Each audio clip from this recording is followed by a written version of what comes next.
परमेश्वर के वचन के बाइबल के भाग को जो हम पढ़ेंगे, निर्गमन की किताब उसके 20 अध्याय से हम पढ़ते हैं। यहाँ पर हम अक्सर ये भाग कहा जाता है, ये 10 आज्ञाएं या 10 कमांडमेंट्स या डेकालॉग, मतलब 10 आज्ञाएं। यहाँ पर हम देखते हैं कि परमेश्वर उनको खासकर जो है इसमें किनको दिया गया था, ये इस्राएलियों को दिया गया था।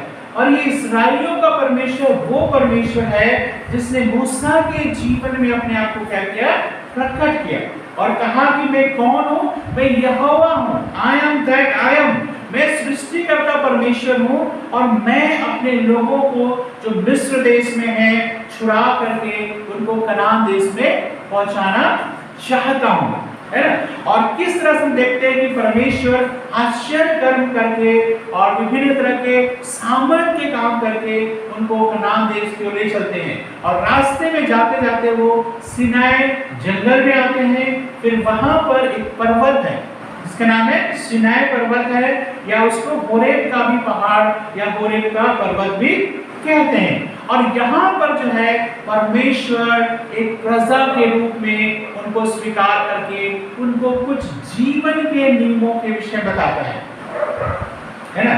यहाँ पर मूसा जो है पहाड़ पे जाता है, वहाँ 40 दिन 40 रात वहां पे परमेश्वर की उपस्थिति में रहता है और वहां पर ये नियम उसको मिलते हैं। और यहाँ पर नियम इस बात को प्रमाण करता है कि वे हैं इस्राएली लोग जो है परमेश्वर के जो राज्य है या उसका क्या है, भाग है ना। नियम उसी को दिया जाएगा, है ना। जैसे किसी ऑफिस में आप काम करते हैं तो किसको नियम दे जाएगा, बाहर के रोड में बाहर कोई एक दिन ऑफिस में विजिट करने वाले को नियम नहीं दी जाएगी, किसको दिए जाएंगे, उस ऑफिस के हिस्सा है। उसी तरह से परमेश्वर का रिकॉग्निशन है, परमेश्वर का क्या है, एक पहचान हमें देता है इन नियमों को देने के द्वारा। और हम देखते हैं कि किस तरह से परमेश्वर स्वयं इन नियमों को जो है मूसा के सामने रखते हैं।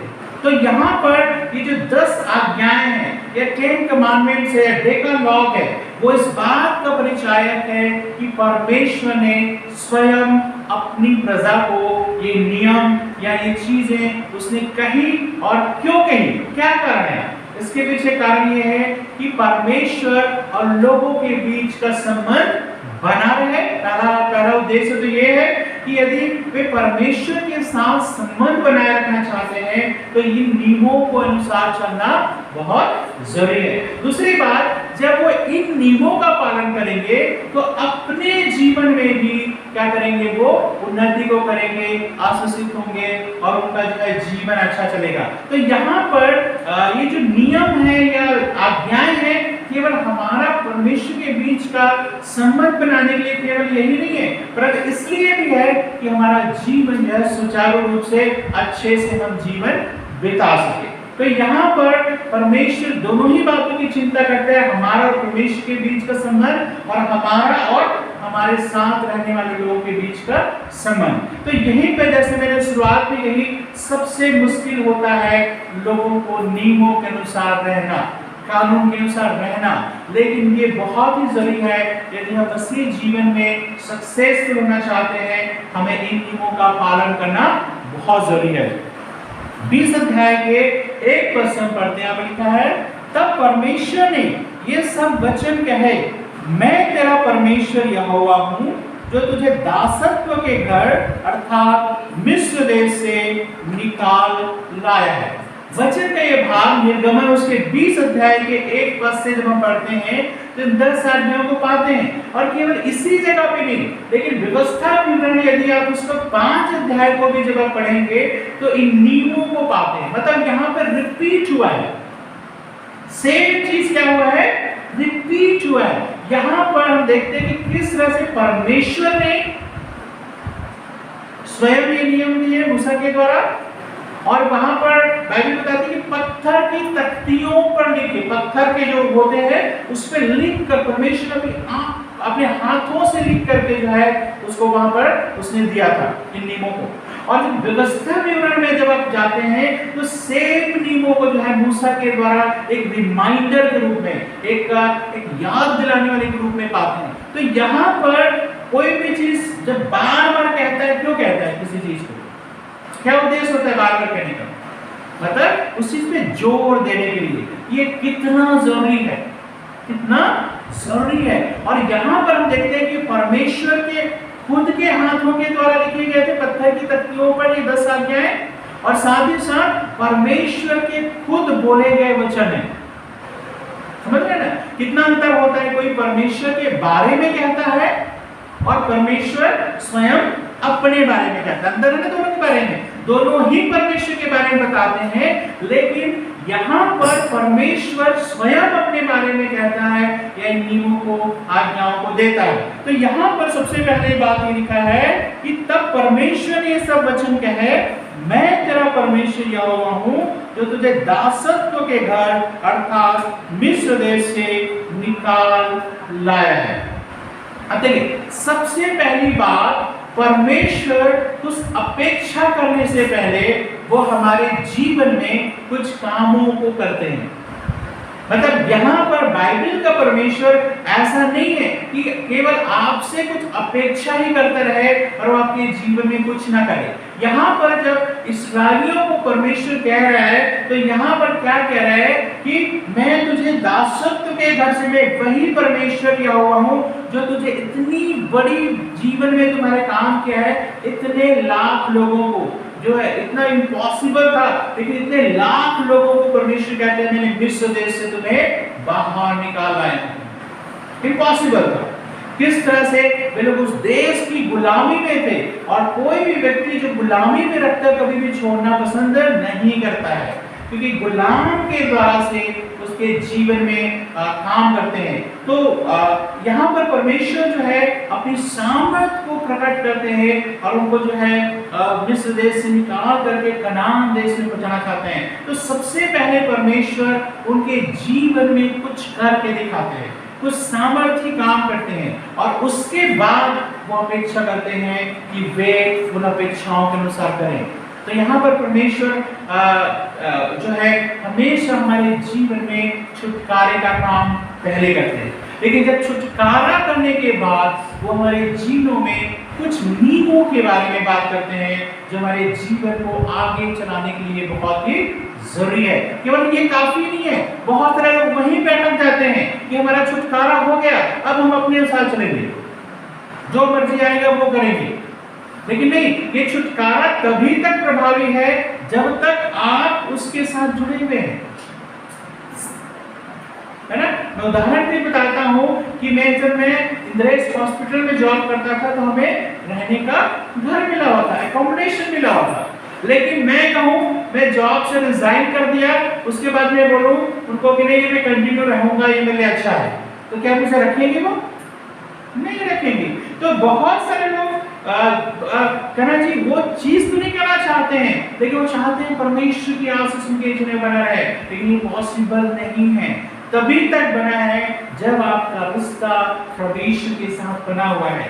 बहुत सारे लोग बोलते हैं कि हम प्रार्थना करते थे, सब कुछ अच्छा चलता था, लेकिन हमने प्रार्थना छोड़ दिया तो हमारा जीवन फिर वैसे ही आ गया, हम क्यों प्रार्थना करें? तो क्यों ऐसा हो रहा है?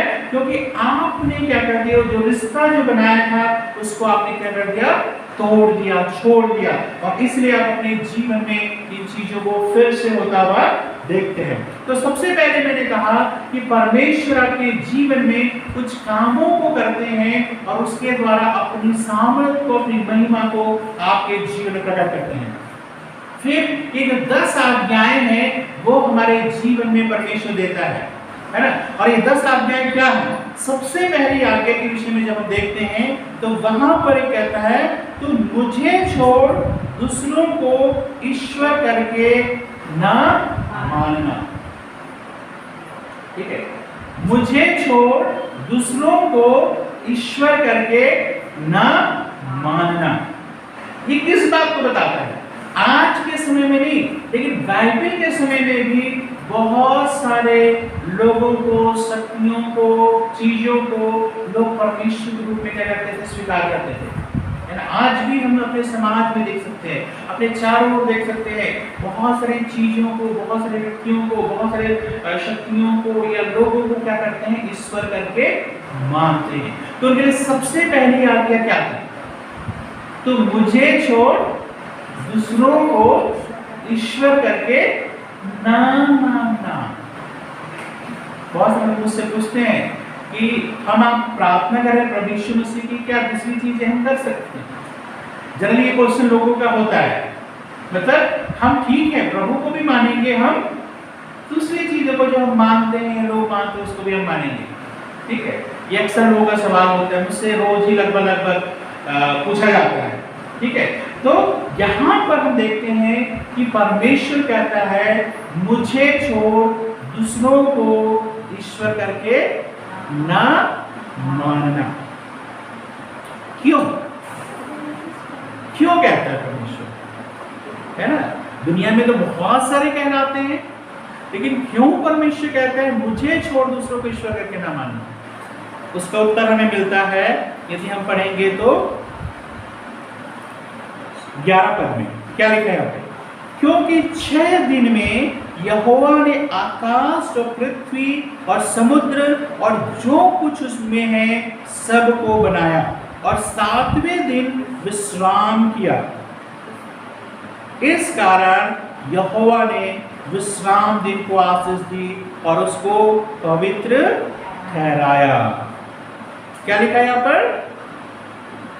आकाश को, पृथ्वी को, समुद्र को और जो कुछ उनमें है, चाहे आकाश में हो, चाहे पृथ्वी पर, चाहे समुद्र में, जो कुछ उनमें है उनका बनाने वाला परमेश्वर कौन है? कहता है यहोवा। समझ रहे ना?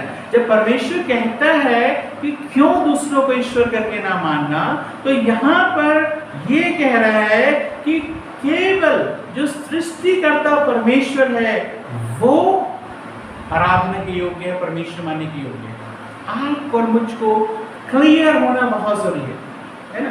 प्रभु यीशु मसीह पर विश्वास या परमेश्वर पर विश्वास हमें आजादी नहीं देता है कि हम जो चाहे करें। आज के समय में बार बार मैं कहता हूँ, हम क्या बोलते हैं आजकल? बोलते हैं मैं किसी भी धर्म पर विश्वास नहीं करता, मैं क्या हूँ? आत्मिक हूँ या स्पिरिचुअल हूँ। स्पिरिचुअल का मतलब क्या होता है?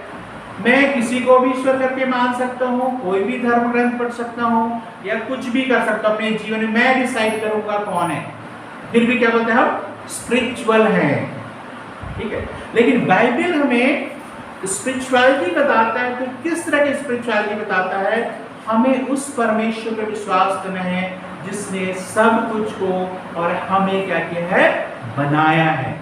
तो जब आप यहोवा परमेश्वर पर विश्वास करते हैं या प्रभु यीशु मसीह पर विश्वास करते हैं, तो आप इस बात को घोषणा कर रहे हैं कि जो सर्वशक्तिमान परमेश्वर है, जिसने सब कुछ को बनाया है, इसलिए हम उसको ईश्वर करके मानते हैं, उसको ईश्वर करके विश्वास करते हैं और हमारे सामने और कोई दूसरा ईश्वर नहीं है ना। ये चीज जो है आपके और मेरे अंदर क्लियर होना बहुत जरूरी है। दूसरी बात 4 पद में कहता है, तो अपने लिए कोई मूर्ति खोद करना बनाना, न किसी की प्रतिमा बनाना जो आकाश में या पृथ्वी पर या पृथ्वी के जल में है, तो उनको दंडवत ना करना, न उनकी उपासना करना, क्योंकि मैं तेरा परमेश्वर यहोवा जलन रखने वाला परमेश्वर हूँ। जो मुझसे बैर रखते हैं उनके बेटों, पोतों, परपोतों को भी पितरों का दंड दिया करता हूँ, और जो मुझसे प्रेम रखते और मेरी आज्ञाओं को मानते हैं उन हजारों पर करुणा किया करता हूँ। पहली आज्ञा तो ये है कि तुम मुझे छोड़ दूसरों को ईश्वर करके ना मानना। दूसरी आज्ञा उसी से जुड़ी हुई है, वो क्या है? कहता है उस परमेश्वर को आप छोटा नहीं बना सकते। पहली बात तो ये, उसके अलावा किसी और की आप जो है उपासना नहीं कर सकते, पहला चीज। दूसरी चीज ये है कि उसको आप कोई रूप नहीं दे सकते कि ऐसा दिखता है या इस तरह की चीज है। क्योंकि क्यों रूप नहीं दे सकते? क्योंकि जिन चीजों से रूप देंगे वो स्वयं उन चीजों को परमेश्वर ने क्या किया है? बनाया है। अभी हमने क्या पढ़ा? आकाश, पृथ्वी, समुद्र और उनमें जितनी भी चीजों को बनाने वाला कौन है? परमेश्वर है। तो क्या हम परमेश्वर को बना सकते हैं? नहीं बना सकते हैं। तो यहां पर इसी बात को कहता है कि दूसरी जो सबसे बड़ी आज्ञा है कि किसी भी रूप में ईश्वर की पहली बात तो उस यहोवा परमेश्वर की भी आप जो है किसी भी तरह के एक मूर्ति या प्रतिमा बना करके आप आराधना नहीं कर सकते, और उसके साथ साथ किसी और चीजों को और मनुष्यों को और शक्तियों को कुछ भी हो उसको जो है आप आराधना कहते हैं दंडवत उनको नहीं करना, उपासना उनको नहीं करना।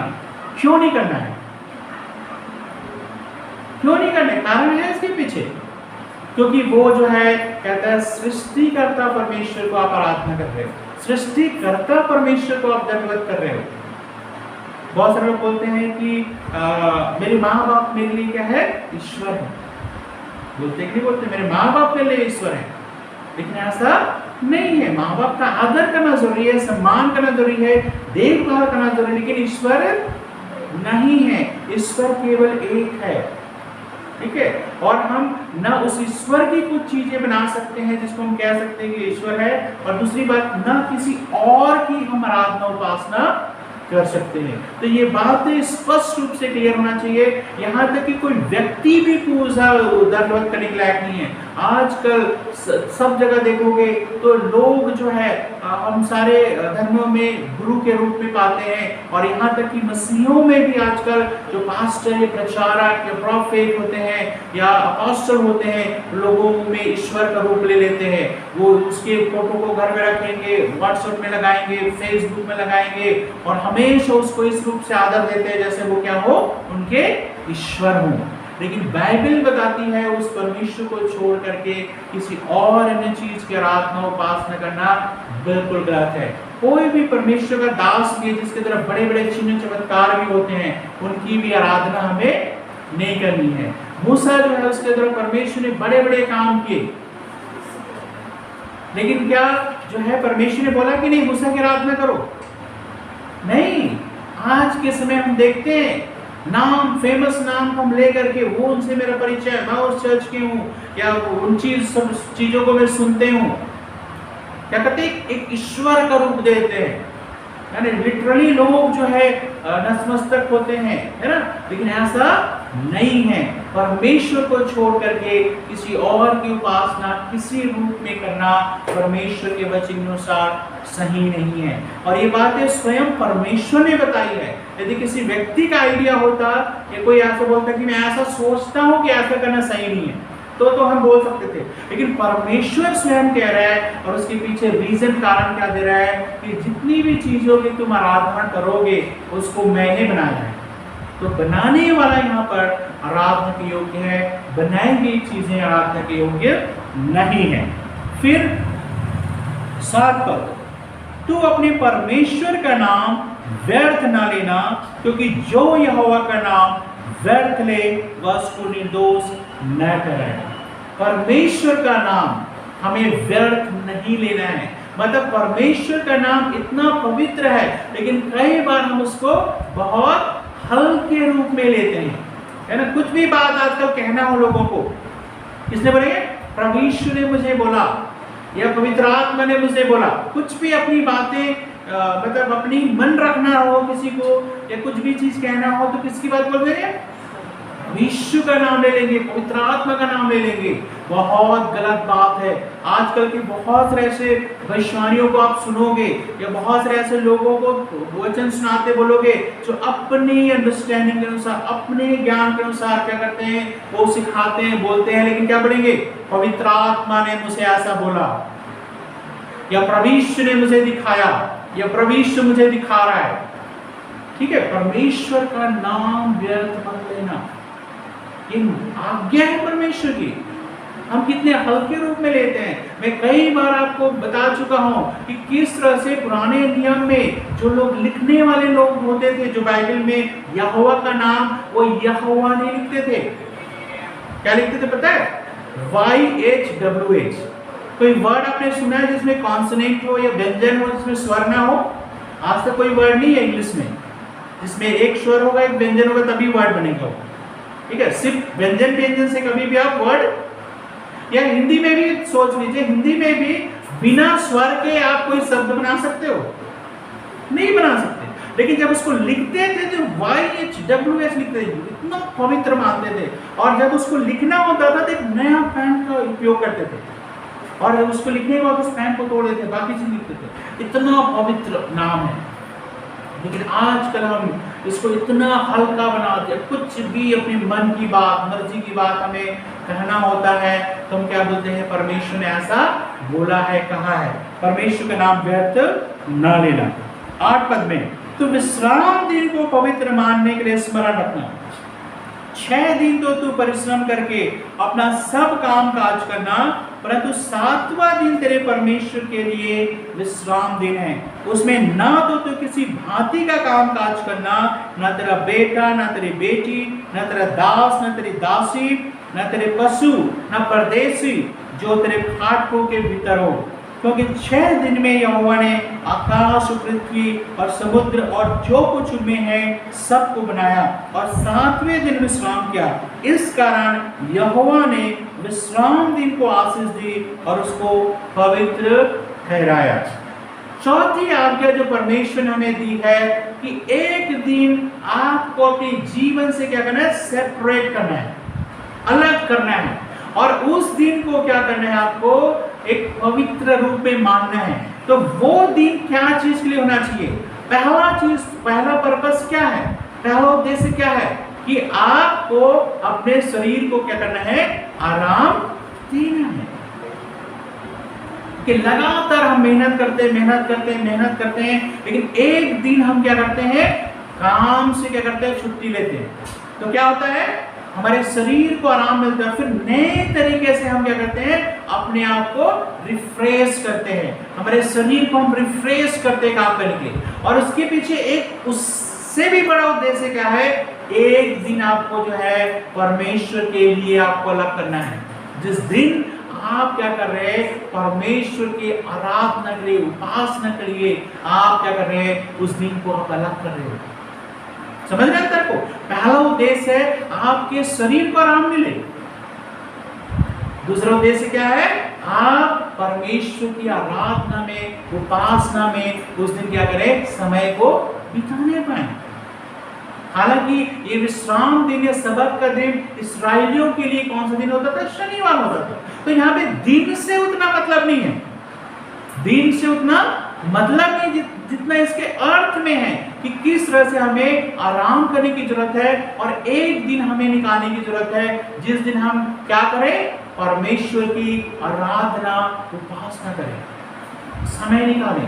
क्योंकि बाकी दिन हम क्या करते हैं? जीवन चलाने के लिए मेहनत करते हैं। तो एक दिन हम सबके जीवन में चाहिए जो हमें परमेश्वर के लिए समय निकालना है। लेकिन आजकल लोग क्या करते हैं?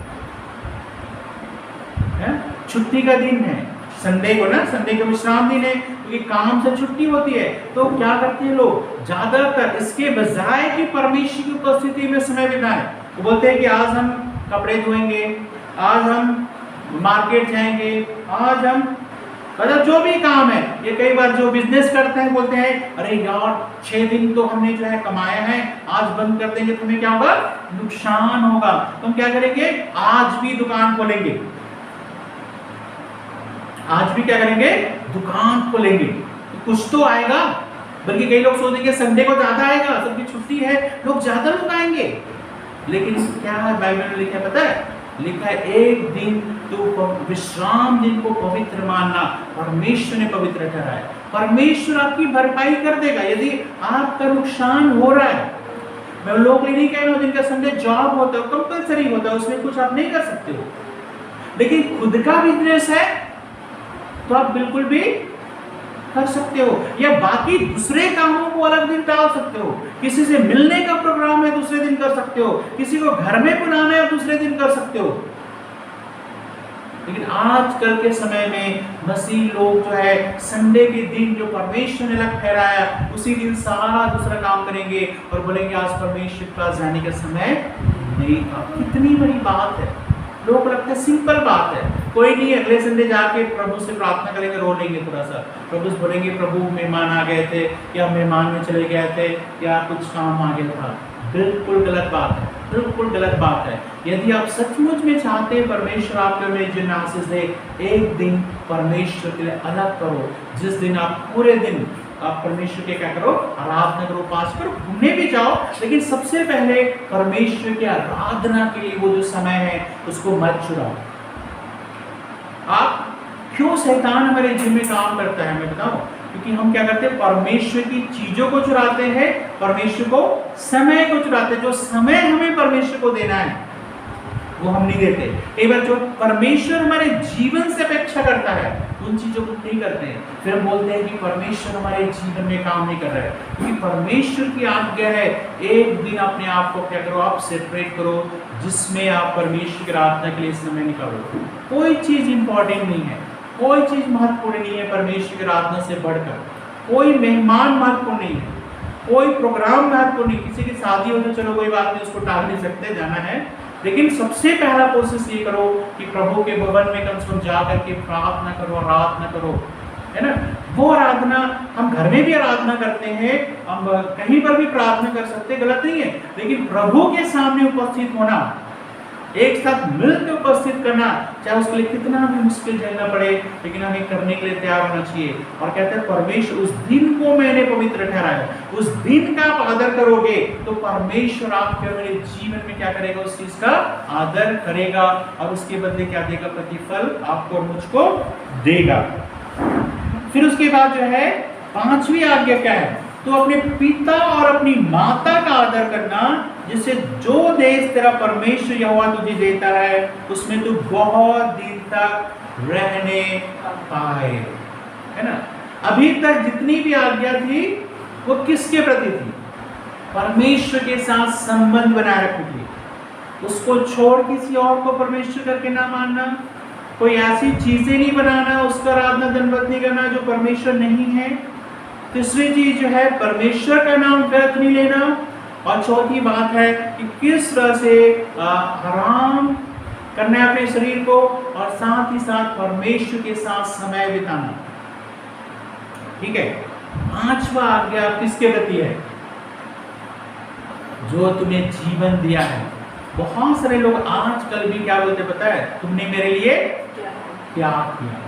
बच्चों की सबसे बढ़कर वो रहता है कि तुमने मेरे लिए क्या किया, कुछ नहीं किया। देखो उसको, देखो वो अपने बच्चों के लिए क्या करते हैं, है ना। लेकिन बाइबल में लिखा है माँ बाप के प्रति आदर किसी चीज करने के द्वारा नहीं हो, है ना। उसने मेरे लिए क्या किया, लेकिन उसके प्रति आदर यही है कि उसने संसार में आपको जन्म दिया और आपको इतना पाल पोस करके इतना बड़ा कर दिया कि आप आज अपने पैर पे खड़े। इससे बढ़कर कुछ भी, 1 रुपया भी ना दे तो भी उसका आदर करना आपको नहीं छोड़ना है, मुझको नहीं छोड़ना है। क्यों? क्योंकि कोई भी व्यक्ति इस दुनिया में अपने आप नहीं आ सकता बिना माँ बाप के। प्रभु यीशु को भी आना पड़ा, भले पिता नहीं थे लेकिन माँ के द्वारा इस दुनिया में आए। किस तरह से माँ के गर्भ में रहे, किस तरह से माँ ने पहले दिन से ही आपको क्या किया, इतना बड़ा किया। कोई भी व्यक्ति कहता है हर समय, है ना, आज हम अपने आप करने लायक हो जाते हैं तो हम क्या बोलते हैं, तूने मेरे लिए कुछ नहीं। सब घर की कहानी है, सब घर में ये बात, खासकर लड़के होते और ज्यादा सबसे ज्यादा करते हैं कि मतलब तूने कुछ नहीं किया, मुझे खेत नहीं दिया, जमीन नहीं दिया, घर नहीं बनाया, कुछ नहीं दिया, है ना। बहुत सारे लोगों को हम जो है स्थानीय, लेकिन माँ बाप के प्रति आदर जो है आपके मन में कभी जो है कम ना हो। आप अविश्वासी हो तो भी ऐसा मतलब नहीं कि माँ बाप विश्वासी है तभी हम जो है उसका आदर करेंगे, इज्जत करेंगे, नहीं। माँ बाप की इज्जत हमेशा हमें करना है, चाहे विश्वासी हो चाहे नहीं हो, बुरे हो अच्छे हो, लेकिन उनका आदर सम्मान जो हमें करना जरूरी नहीं उनकी हर बातों के अनुसार हम करें, लेकिन जो आदर हमें जो करना है उस आदर को हमें देना बहुत जरूरी है। और इससे क्या होगा, कहता है जिसे 2 देश तेरा परमेश्वर यहोवा तुझे देता है उसमें तू बहुत दिन तक क्या करने पाए, रहने पाए। तो यहाँ पर परमेश्वर न केवल आपके जीवन में आशीष देगा, लेकिन साथ ही साथ क्या करेगा, आपको स्थिर कर रहा है, आपकी सब चीजों में आशीष मिलता है। यदि माँ बाप के प्रति आपके मन में अच्छी भावना है, प्रभु आपके जीवन को आशीष देगा। हो सकता है आज उतना मैं आशीष को नहीं देख रहे हैं, लेकिन आपके और मेरे मन में आशीष है, परमेश्वर एक दिन जरूर उस आशीष को आगे बढ़ाएगा। माँ बाप के प्रति कभी भी ऐसा व्यवहार ना रखें कि माँ बाप से कभी बात नहीं करेंगे, उनसे मिलने नहीं जाएंगे। बहुत सारे लोग ऐसे दुनिया में हैं, माँ बाप से कोई संबंध नहीं है, सिर्फ इस कारण कि उसने क्या किया मिलकर, या मेरे भाई के लिए कर दिया या मेरी बहन के लिए कर दिया, है ना। तो ये सबसे ज्यादा लोगों के जीवन में हम देखते हैं। फिर आगे जो अगला छठवां जो आज्ञा परमेश्वर ने दिया है वो कहता है तू खून ना करना। ठीक है, तू खून ना करना या हत्या ना करना। ठीक है, मेन बेसिकली क्या है, ये तू हत्या ना करना। ठीक है, तो इस बात को समझना है कि परमेश्वर हत्या के पक्ष में नहीं है। यहाँ पे जब हत्या की बात आ रही है तो यहाँ पे जानवरों से रिलेटेड नहीं है, बाय द वे। यहाँ पे किससे रिलेटेड है, मनुष्यों से रिलेटेड है। इसमें आप यहाँ पे नहीं लिखे, हो सकते परमेश्वर के वचन में लिखा है तो हत्या नहीं करना, तो हमें जो है वो नॉनवेज नहीं खाना चाहिए, मांस नहीं खाना चाहिए, क्योंकि वो हत्या हो जाती है, बहुत लोग मानते हैं ना, तो इस तरह का। लेकिन यहाँ पर जो परमेश्वर ने वचन दिया है वो किसके लिए दिया है, मनुष्यों के लिए दिया। तो मनुष्य हो करके दूसरे मनुष्य की हत्या न, कुछ एक्सेप्शन है। कुछ एक्सेप्शन क्या है, जैसे आर्मी में है कोई व्यक्ति और युद्ध हो रहा है, तो उस समय जो है ऐसा नहीं कर सकता है कि मैं सामने वाला मुझ पे हमला कर रहा है तो मैं जो चुपचाप रहूं, उसको करना पड़ेगा। लेकिन बेसिकली अपने आप से आगे जाकर के किसी की हत्या करना बिल्कुल भी अपराध है, जीवन लेना अपराध है। तो क्या हम खुद की हत्या कर सकते हैं, खुद की भी नहीं। इंसान के जीवन में न केवल दूसरों की लेकिन खुद की हत्या नहीं कर सकते। बहुत सारे लोग सोचते हैं कि हम आत्महत्या कर लेंगे तो सब चीज सही हो जाएगा। आजकल लोग कर रहे हैं, तो इतनी बड़ी समस्या, इतने कर्जे, इतनी परेशान, और कई बार तो देखोगे पूरे परिवार के परिवार। सोच सकते हो आप, चलो अपने बारे में आप सोच रहे हो, लेकिन कई बार जो है पत्नी बच्चे सब लोग मिलकर क्या कर रहे हैं, आत्महत्या कर रहे हैं। कितनी बड़ी बात है। छोटे बच्चे जिन्होंने अपने जीवन ही देखा अभी, उसको भी मार दे रहे हैं, किस नाम से, है ना, बिल्कुल भी नहीं। आत्महत्या करना भी सबसे बड़ा अपराध है। आत्महत्या करके कोई व्यक्ति परमेश्वर के पास नहीं पहुंचेगा, कितना भी अच्छा विश्वासी हो। हत्या करना क्या है, अपराध है। आत्महत्या करना क्या है पता है, आप कहते हैं कि कोई परमेश्वर नहीं है। आत्महत्या करने वाला एक प्रकार से बोलता तो नहीं है, लेकिन एक विश्वासी मेरे को फोन करके बोल रहा था, बोलता है मैं विश्वासी हूँ, ये हूँ, लेकिन मैं जीवन में बहुत परेशान हूँ, मैं आत्महत्या करना चाहता हूँ। लेकिन यदि आप आत्महत्या करना चाहते हो तो विश्वासी नहीं हो, परमेश्वर के इनकार कर रहे हो, बोल रहे हैं कि नहीं कोई समस्या मेरी दूर नहीं कर सकता।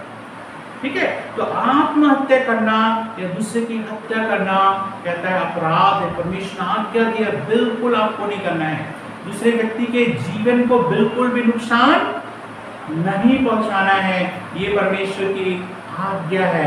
और कभी भी आप धर्म के नाम पे भी, धर्म के नाम पे भी आप ऐसा नहीं कर सकते। यदि कोई व्यक्ति प्रभु यीशु को नहीं मानता है ना, यहाँ तो माइनॉरिटी में कम है, लेकिन बहुत सारे ऐसे देश हैं जहां पर क्या है, प्रभु के लोग ज्यादा हैं। तो क्या उन लोगों को जो उनको नहीं मानते हैं, क्या परमेश्वर ने आज्ञा देगा कि जब तुम नष्ट कर दो? लेकिन आजकल लोग तो ऐसे कर रहे हैं, फिर सोच रहे हैं हम परमेश्वर ने हमें ऐसा बोला है, कर रहे हैं। तो क्या परमेश्वर ऐसे बोलेगा? तो कौन बोल रहा है? शैतान बोल रहा है उनको। परमेश्वर ने बोला तो हत्या न करना, चाहे वो व्यक्ति विश्वास करता हो चाहे ना करता। ऐसा नहीं बोला कि विश्वास नहीं करता उसकी हत्या कर दो, बिल्कुल भी नहीं बोला है। फिर आगे कहता है 14 पद में, तू व्यभिचार ना करना। पवित्र जीवन बिताना आपके और मेरे लिए बहुत जरूरी है। अपने आप को चाहे कितना भी विश्वासी बोलो, लेकिन यदि आप पवित्र जीवन नहीं बिता रहे हो, तो परमेश्वर आपको ग्रहण नहीं करेगा। परमेश्वर का सीधा सीधा आज्ञा का क्या कर रहे हो, उल्लंघन कर रहे हो। और ये तो इतना बड़ा पाप है, ये बाकी पाप से बढ़कर है, क्योंकि इसमें आप जो है परमेश्वर के विरुद्ध भी पाप करते हो और लोगों के विरुद्ध भी पाप करते हो। आजकल के समय में इसको बिल्कुल भी गलत चीज नहीं माना जाता है। बहुत सारे भाई लोग, बहुत सारी बहनें लोग क्या करते हैं, विवाह से पहले ही संबंध स्थापित करना चाहते हैं। ठीक है, बिल्कुल गलत है। परमेश्वर कहता है तू व्यभिचार ना करना। ये सबसे बड़ा, और आज के समय में मतलब ये एक ऐसा प्रचलन बन गया है जिसको कोई कुछ भी गलत नहीं समझा जाता है। लेकिन परमेश्वर को यदि आप मानते हो, और वे लोग भी बोलते हैं हम ईश्वर को मानते हैं, वो लोग भी बोलते हैं कि हम ईश्वर को मानते हैं, लेकिन बाइबल के परमेश्वर को यदि आपको मानना है तो इन चीजों से आपको क्या करना पड़ेगा, दूर रहना पड़ेगा। ये किस लिए? हमारे लिए। हमें नुकसान होता है, हमारे शरीर को नुकसान होता है, हमारे परिवार को नुकसान होता है। आज के समय में देखोगे तो सबसे ज्यादा जो परिवार टूट रहा है, क्यों टूट रहा है? क्यों टूटता है परिवार? अभी व्यक्ति ने मुझे फोन किया था कि जो है मैं अपने परिवार मतलब जो है मैं बहुत परेशान हूँ। मैंने क्या हो गया? बोले मेरी पत्नी ने मुझे छोड़ करके किसी और दूसरे से शादी कर ली। और उसके लिए बोलते हैं कि 80 लाख का घर मैंने बनाया था, 80 लाख का घर बनाया था और उसने जो है दूसरे से शादी कर ली। समझ रहे हैं बात को? कैसा हो रहा है लोग? ये बहुत सारी बहनें लोग बोलते हैं कि हम तो स्वतंत्र हैं, कुछ नहीं होता है ना, और अपने शरीर को दूसरे को सौंप रहे हैं। फिर उसके बाद क्या हो रहा है, जब उनकी शादी उसी से हो जाती है तो भी लड़ाई झगड़ा है, फिर बाद में ब्लेम करेंगे तू तो ऐसी है। शुरू से क्या बोलेंगे, शादी से पहले भी इस तरह के रिश्ते के लिए तैयार होता, तू तो ऐसी है। और सही चल भी जाता है या दूसरे से शादी हो जाती है तो क्या होता है, जिंदगी भर तुलना करते रहते हैं वो, है ना, और वो सही संबंध स्थापित नहीं हो पाता है। जो हमेशा देखना कि जो पति पत्नी जो पहले किसी और के साथ रहा हो या समय बिताए हो, दूसरे के साथ जब रहते हो उतना समय सक्सेसफुल नहीं होता है। पहले के समय में कुछ भी रोध होकर के जीवन भर काटते थे, लेकिन आज के समय में क्या करते हैं, बिल्कुल नहीं करते हैं। तू व्यभिचार ना करना, पवित्र जीवन बिताना बहुत जरूरी है। कोई व्यक्ति कहता है कि मैं परमेश्वर में हूँ, प्रार्थना किया है, पवित्र आत्मा मेरे अंदर है, लेकिन व्यभिचार में जीवन बिताता है, परमेश्वर उसके जीवन में नहीं है। इवन दाऊद जो व्यक्ति था, परमेश्वर का अभिषेक किया व्यक्ति था, और परमेश्वर क्या बोला था, इसके समान कोई नहीं है, ये मेरा चुना हुआ व्यक्ति है। लेकिन जब उसने किसी दूसरी स्त्री के साथ संबंध स्थापित किया जो उसके सैनिक के साथ था, पवित्र आत्मा उसी समय उससे अलग हो गया। और वो क्या करके प्रार्थना करते हैं, भजन संहिता 51 पढ़ना वहां पर, हे परमेश्वर अपनी आत्मा को मुझसे अलग न कर। और आज के समय में लोग क्या करते हैं, सब कुछ कर रहे हैं, संडे पे जाके आराधना भी कर रहे हैं और बोल रहे हैं पवित्र आत्मा मेरे अंदर आ रहा है, चमत्कार भी कर रहे हैं, सब कुछ कर रहे हैं।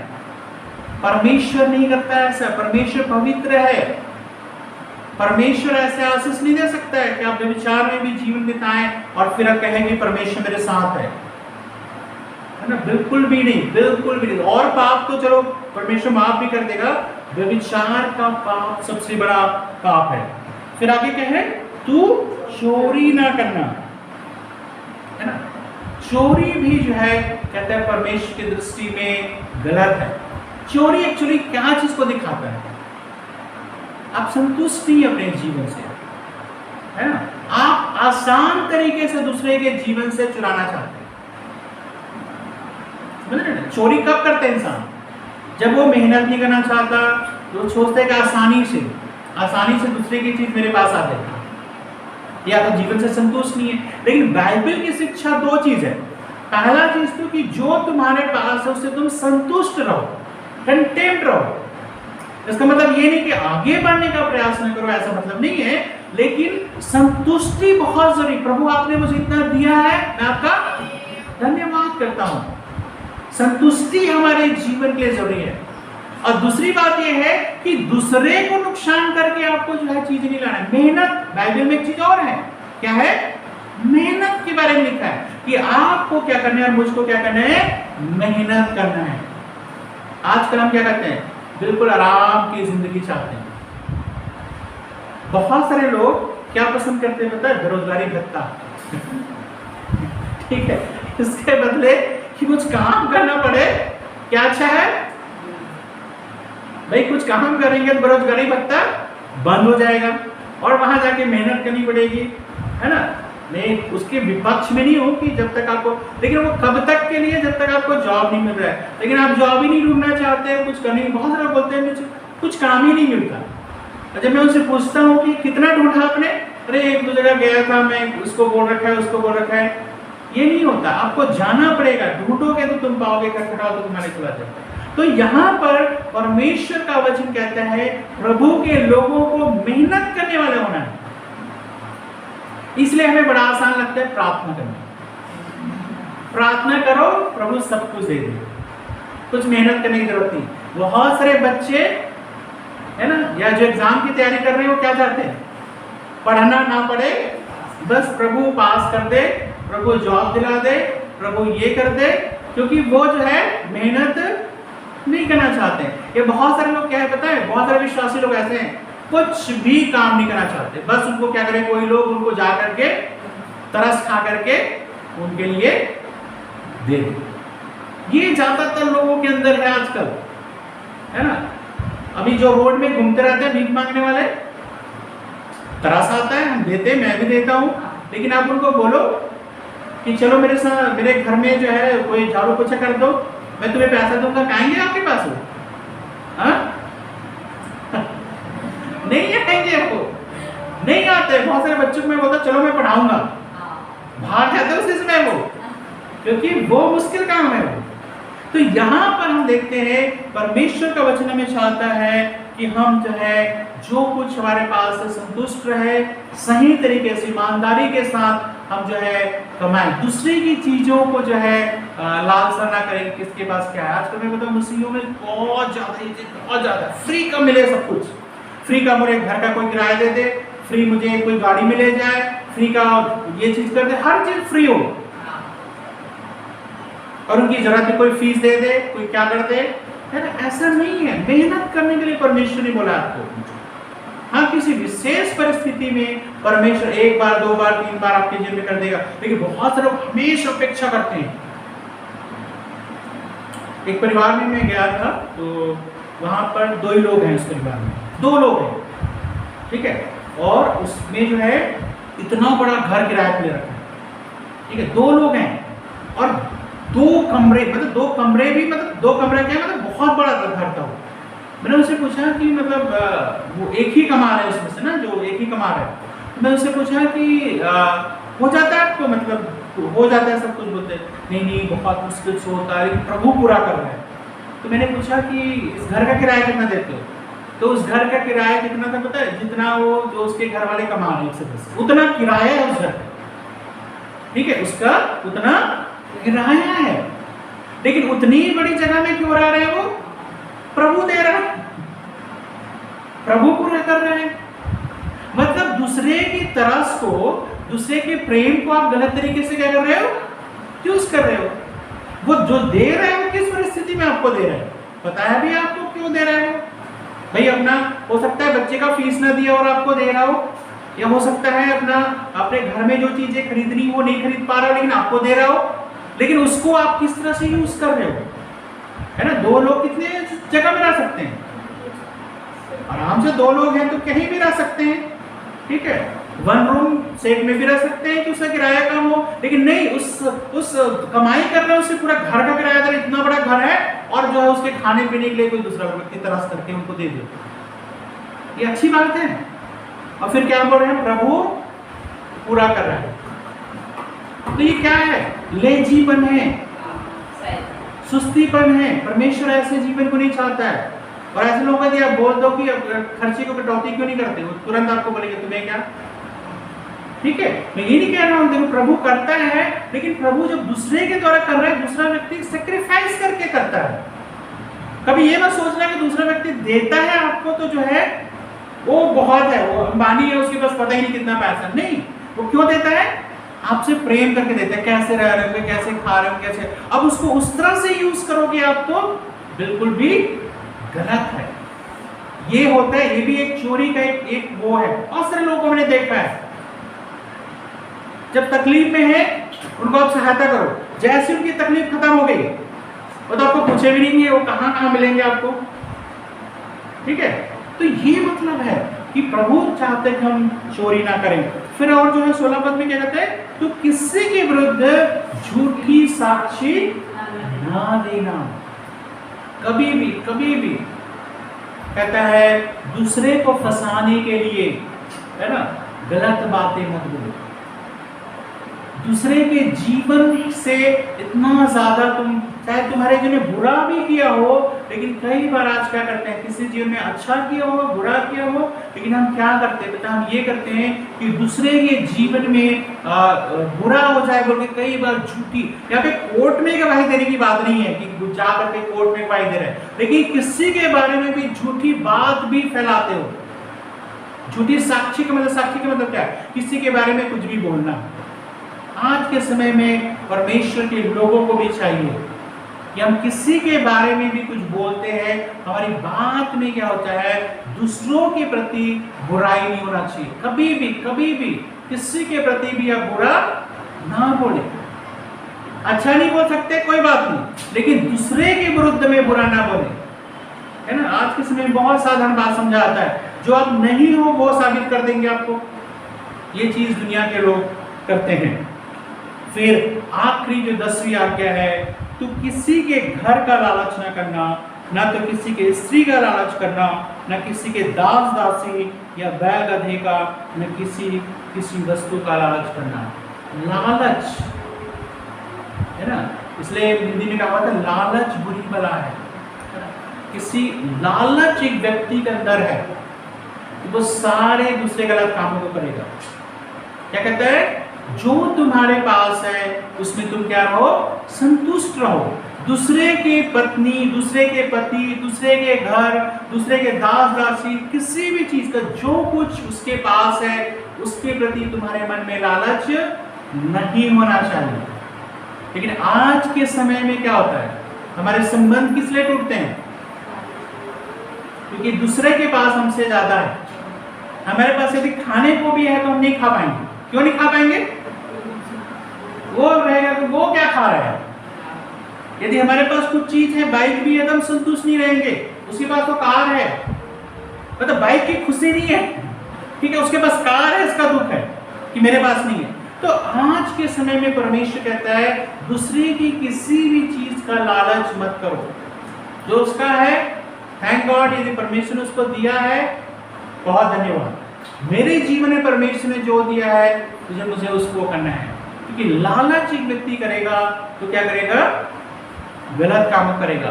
तो चोरी भी करेगा, हत्या भी। लालच के पीछे क्या है, चोरी और हत्या के पीछे क्या है, लालच है, दूसरे को देखना है।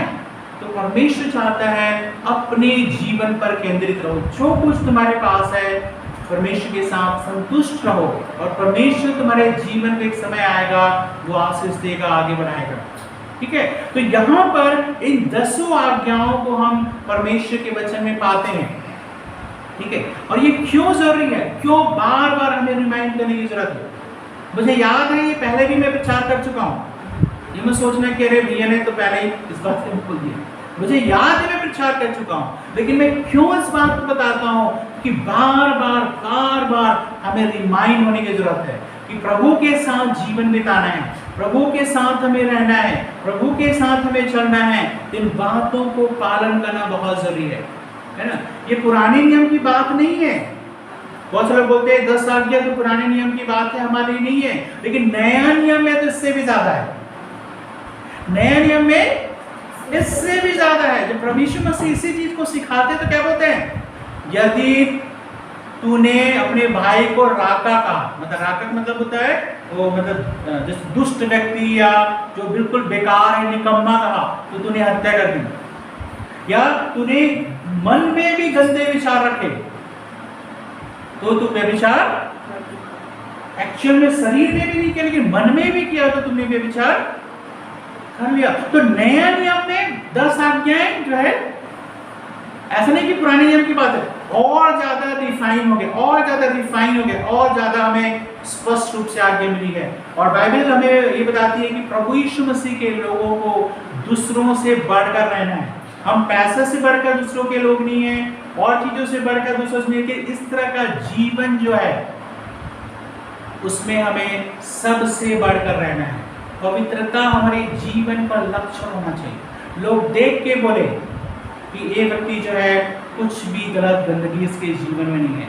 यदि हम कितना भी प्रार्थना कर रहे हैं, प्रचार कर रहे हैं, चंगाई कर रहे हैं, वचन कर रहे हैं, सब कुछ कर रहे हैं, लेकिन हमारे जीवन में गंदगी है, पाप है, और उसके बाद फिर प्रभु के सामने आके आराधना प्रार्थना कर रहे हैं, बिल्कुल भी गलत है।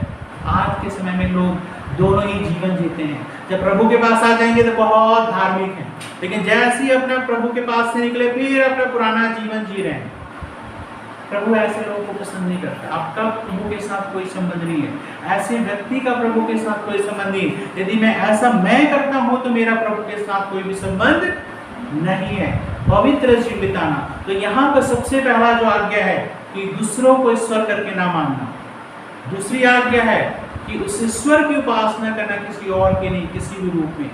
तीसरा जो है कि परमेश्वर का नाम व्यर्थ नहीं लेना है। जो परमेश्वर ने कहा है वहीं पे यूज करो। प्रभु का नाम मत बोल दो मेरे मन में आ रहा है, कोई गलत बात नहीं है। चौथी बात है विश्राम दिन को पवित्र। एक दिन आप परमेश्वर के लिए अलग करो। उस दिन कोई भी जरूरी काम है आप उसको टाल दो। आप रिश्तेदार उनको ही बोल दो कि नहीं, बिल्कुल जो है, जैसे एक एक्सेप्शन होता है, मैंने बोला जैसे कि आप यात्रा कर रहे हो या किसी की शादी उसी दिन हो तो बात अलग है, कभी कभी चल जाता है, लेकिन एक दिन परमेश्वर के लिए जो है आप अलग करो। उस दिन परमेश्वर की रात में उपासना करने का। आपको काम भी करना है तो आप शाम को कर लो, प्रभु के लिए अपना समय दो। फिर अपनी माता पिता का तुम्हें आदर करना जरूरी है, सम्मान करना जरूरी है। अगला है तो खून ना करना। फिर है तो व्यभिचार न करना, तो चोरी न करना, तो किसी के विरुद्ध झूठी साक्षी न देना, तो किसी के चीजों का, घर का, पत्नी का, बच्चे का, किसी चीज का लालच नहीं करना है। और ऐसे जब हम करते हैं तो हमारा परमेश्वर के साथ भी रिश्ता बना रहता है, और साथ ही साथ लोगों के साथ भी। भाई मैं लोगों का बुरा नहीं करूंगा तो लोगों के साथ मेरा संबंध बने रहेगा, है ना। और लोगों की क्यों लड़ाई, पड़ोसियों में क्यों लड़ाई झगड़ा होता है? एक दूसरे का चुगली, एक दूसरे की बातें, एक दूसरे को नीचा दिखाना, ठीक है। इस तरह की चीजें मैं नहीं करूंगा तो परमेश्वर मेरे जीवन को आशीष देगा और अच्छे संबंध सबके साथ बने रहेंगे। ध्यान दीजिए, परमेश्वर जो आज्ञा देता है वो किसके भलाई के लिए देता है? हमारी भलाई के लिए देता है। एक सच्चे मसीही रूप में हम जीवन बिता सके। आइए हम इस समय प्रार्थना करेंगे और अपनी आंखों को बंद करें, अपने जीवन को प्रभु के सामने रखें कि प्रभु ने जो आज्ञा दिया है, जो 10 आज्ञा दिया है, उसके अनुसार क्या हम कर रहे हैं कि नहीं कर रहे हैं। हालेलुया, धन्यवाद स्तुति प्रभु से, हालेलुया। प्रभु ये आज्ञा मूसा के द्वारा पिता आपने हम सब के लिए, हालांकि इस्राएलियों को दिया था, लेकिन हम सब के लिए एप्लीकेबल है प्रभु सी। और होने दे पिता परमेश्वर, प्रतिदिन इन आज्ञाओं के अनुसार हम अपने जीवन को प्रभु चेक करते रहें और हम देखते रहे प्रभु क्या हम परमेश्वर की आज्ञा का पालन सही रीति से हम कर रहे हैं कि नहीं कर रहे हैं। प्रभु हमारी सहायता कर, हमारी मदद कर। पवित्र आत्मा इस वक्त मदद कर, पवित्र आत्मा इस वक्त हमारी मदद करे। हालेलुया। प्रभु इन वचनों के अनुसार चलने के लिए, पवित्र जीवन बिताने के लिए, संतुष्ट रहने के लिए, परमेश्वर की आराधना करने के लिए, किसी चीज के लालच से दूर रखने के लिए प्रभु हम सब की सहायता मदद करें। तेरी महिमा प्रभु हमारे जीवन के द्वारा पिता परमेश्वर हमें पाए। आशीष दीजिए, अनुग्रह कीजिए, कृपा कीजिए, सहायता दीजिए। प्रभु हम सब के जीवन में बड़े आशीष देने पाए। प्रभु पूरे सप्ताह में प्रभु जितने लोग यहाँ पर है, जितने लोग हमें देख रहे हैं, हमारे कलीसिया के लोग प्रभु से प्रभु सब कुछ सुरक्षित रख, बताए से लोग पिता इस जगह में उपस्थित हो जाए। सारी अंधकार की शक्तियाँ जिन्हें रोकती पिता, वो सब यीशु मसीह के नाम से दूर हो और सब अंधकार की शक्तियों के चंगुल से छूट करके उस जगह में आकर के आराधना उपासना करने पाए। तेरी महिमा आशीष दीजिए यीशु के नाम से, आमीन। अब हमारे परमेश्वर पिता का प्रेम, प्रभु यीशु का अनुग्रह और पवित्र आत्मा की सहभागिता हम में से हर एक के साथ होती रहे। आमीन।